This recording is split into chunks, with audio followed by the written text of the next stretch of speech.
వనపర్తిలో BC JAC పిలుపునిచ్చిన రాష్ట్ర బంద్కు MLA Megha Reddy పూర్తి మద్దతు తెలిపారు. బీసీలకు 42% రిజర్వేషన్లు అమలు పెట్టాలని కేంద్రంలోని బీజేపీ ప్రభుత్వం వెంటనే చర్యలు చేపట్టాలంటూ ఆయన డిమాండ్ చేశారు.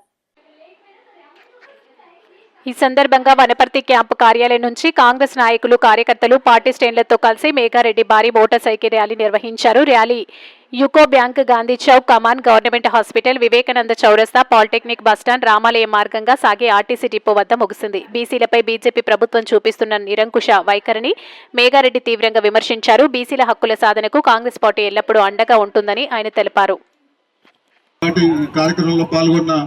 వనపర్తి కాంగ్రెస్ పార్టీ నాయకులందరూ, మాజీ మున్సిపల్ చైర్మన్లు, మాజీ మున్సిపల్ వైస్ చైర్మన్లు, మాజీ కౌన్సిలర్స్, మిగతా NSI, youth Congress, SC ST BC కుల సంఘాల అధ్యక్షులందరూ, ఫ్రంటల్ ఆర్గనైజేషన్ అధ్యక్షులందరూ, మిగతా కాంగ్రెస్ కుటుంబ సభ్యులందరికీ పేరు పేరున నమస్కారం తెలియజేసుకుంటూ, ఈ పత్రికా మిత్రులకు కూడా ప్రత్యేకంగా ధన్యవాదాలు తెలియజేసుకుంటూ, ఈరోజు ఈ కార్యక్రమాన్ని విజయవంతం చేసిన కాంగ్రెస్ పార్టీ క్యాడర్ అందరికీ, సహకరించిన వనపర్తి పట్టణ ప్రజలందరికీ ప్రత్యేకంగా ధన్యవాదాలు తెలియజేసుకుంటూ, ఈ కార్యక్రమాన్ని ప్రశాంతంగా నడిపిస్తున్న పోలీస్ సిబ్బంది కూడా మనం అభినందనలు తెలియాలి. దాంతోపాటు ఈ కార్యక్రమానికి ముఖ్య ఉద్దేశం గౌరవ మన కాబోయే భావి భారత ప్రధాని రాహుల్ గాంధీ గారు కన్యాకుమారి నుంచి కశ్మీర్ వరకు పాదయాత్ర చేసినప్పుడు, 4000 కిలోమీటర్లు ఆయన పాదయాత్ర చేసినప్పుడు, పాదయాత్రతో పాటు ఉదయం, సాయంత్రము, మధ్యాహ్నము టిఫిన్ చేసేటప్పుడు, భోజనం చేసేటప్పుడు, సాయంత్రం సివిల్ సొసైటీతో అందరు మేధావులతో మాట్లాడినప్పుడు ఈ భారతదేశానికి ఏం కావాలి, 10 సంవత్సరాల నుంచి ఈ బీజేపీ పార్టీ మనకి ఏం చేస్తుంది, మనకి ఏం కావాలి, ఏం అన్యాయం అయిపోతున్న ఉద్దేశంతో అందరితో చర్చలు అయిపోయిన తర్వాత ఢిల్లీ పోయిన తర్వాత అప్పుడే మన తెలంగాణ రాష్ట్ర ఎలక్షన్స్ వచ్చినాయి.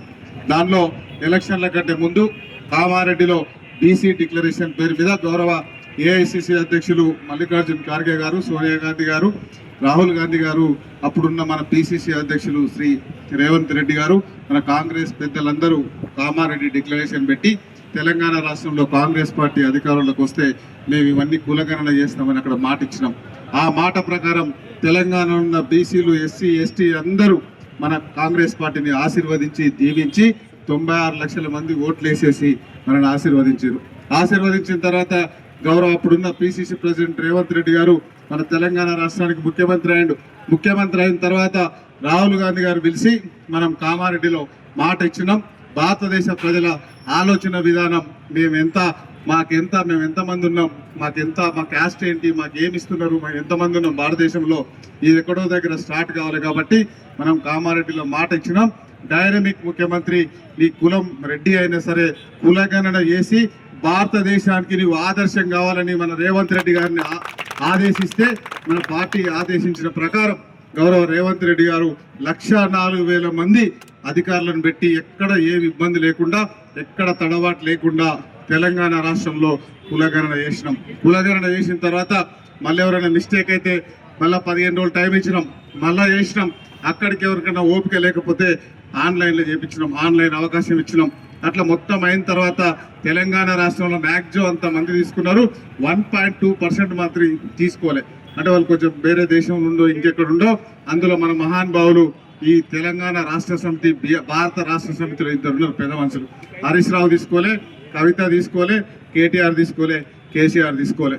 వాళ్ళు నైతిక హక్కు లేదు వాళ్ళకి ప్రజలు తిరగడానికి. సరే వాళ్ళని పక్కన పెడదాం, వాళ్ళు తెలంగాణ ప్రజలు గారు, అదొక అంశం. దాని తర్వాత అన్నీ తీసుకొచ్చి కులగణన చేసి మొత్తం రికార్డు చేసి జీరాక్స్ లాగా తెలంగాణ రాష్ట్రంని జీరాక్స్ లాగా చేసి ఏ కాస్ట్ ఎంత ఉంది, ఏ కులం ఎంత ఉంది, ఎవరెంతమంది ఉన్నారు ఆన్లైన్లో పెట్టేసినాం. ఇప్పుడు ఎక్కడ బటన్ నొక్కినా వనపర్తిలో 1వ వార్డులో ఎంతమంది ఏ క్యాస్టులు తెలుస్తుంది. అంత పారదర్శకంగా చేసి అసెంబ్లీ పెట్టినాం. అసెంబ్లీ పెట్టి అసెంబ్లీలో బిల్లు పాస్ చేసినాం. బిల్లు పాస్ చేసి క్యాబినెట్ పెట్టి క్యాబినెట్లో ఆర్డినెన్స్ తెచ్చినాం. క్యాబినెట్లో ఆర్డినెన్స్ తెచ్చిన తర్వాత తెలంగాణ రాష్ట్ర పరిధి కానీ 28 రాష్ట్రాల్లో ఏ రాష్ట్రంలో కూడా రాష్ట్ర ప్రభుత్వానికి అధికారం ఉండదు. కాబట్టి మనం గవర్నర్ గారికి ఇచ్చినాం. గవర్నర్ గారు రాష్ట్రపతికి పంపించాలి, సంతకం పెట్టి రాష్ట్రపతి గారికి పంపించాలి. దానికి ఒక టైం ఉంటుంది.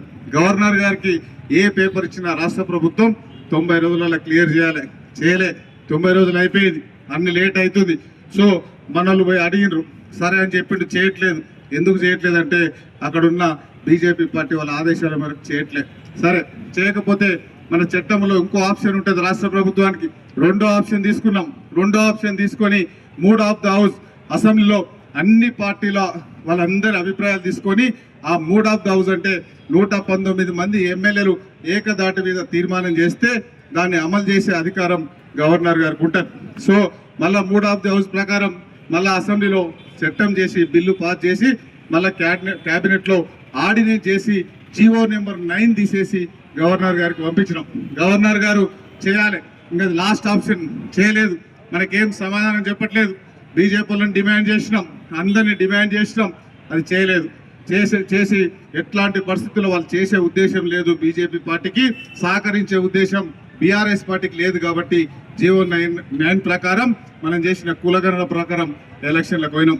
ఎలక్షన్లకు పోయి నోటిఫికేషన్ వేసినాం. నోటిఫికేషన్ వేసిన తర్వాత కొంతమంది స్టే తీసుకున్నారు, కోర్టుకు పోయిండ్రు, స్టే తీసుకున్నారు.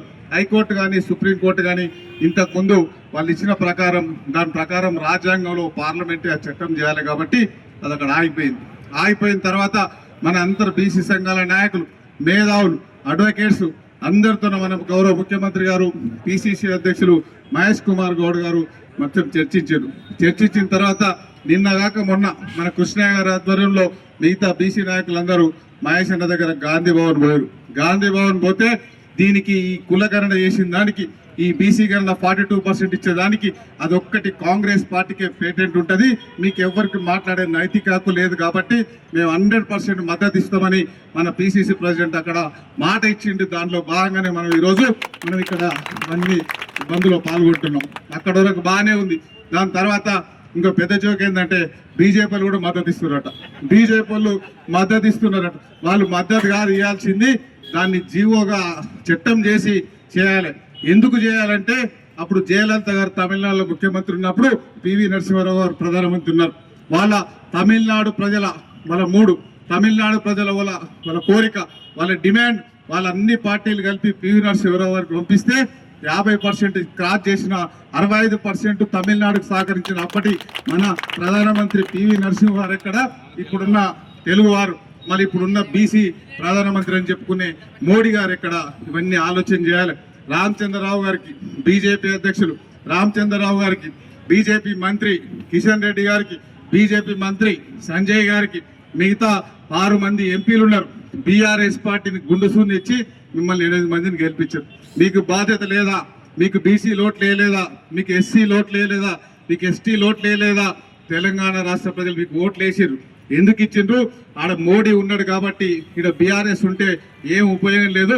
కనీసం బీజేపీ ఉంటే ఇట్లాంటి జీవోలో ఇట్లాంటి స్కీమ్స్ సెంట్రల్ నుంచి తీసుకురావాలని మీకు సహకరించారు, మీకు ఓట్లు వేసిండ్రు.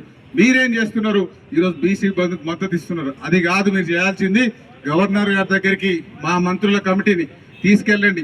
మీరు రండి, మీరు లీడ్ చేయండి. మీ ఎమ్మడి మేము రావడానికి రెడీ ఉన్నాం. తీసుకెళ్లి గవర్నర్ గారితో సంతకం పెట్టించి పార్లమెంట్లో చట్టం చేసి ఇచ్చే బాధ్యత మీ మీద ఉంది. కానీ మీరు మద్దతు ఇవ్వాల్సిన అది కాదు.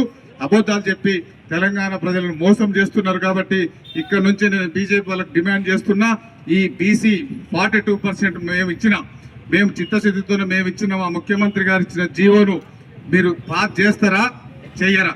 దానికి సమాధానం చెప్పాలి. ఒకవేళ చేయకపోతే తెలంగాణ రాష్ట్రంలో ఉన్న బీజేపీ పార్టీ ఇక్కడ తిరిగే నైతిక హక్కు మీకు లేదు. రాబోయే రోజులలో ఇది గల్లీలో కాదు కదా, హైదరాబాద్లో కాదు కదా, ఇప్పుడు ఇచ్చిన ఇక్కడికే లాస్ట్ ఎలక్షన్ అయితే మీకు మిమ్మల్ని అందరూ కర్రు కాల్చి వాత పెడతారు. కాబట్టి మీరు దృష్టిలో పెట్టుకోవాలి. అక్కడున్న మోడీ గారు కూడా ఆలోచన చేయాలి. తెలంగాణ రాష్ట్ర ప్రజలు బీఆర్ఎస్ని కాదని మీకు ఓట్లు ఇచ్చిండ్రు, మీకు ఆ బాధ్యత ఉంది.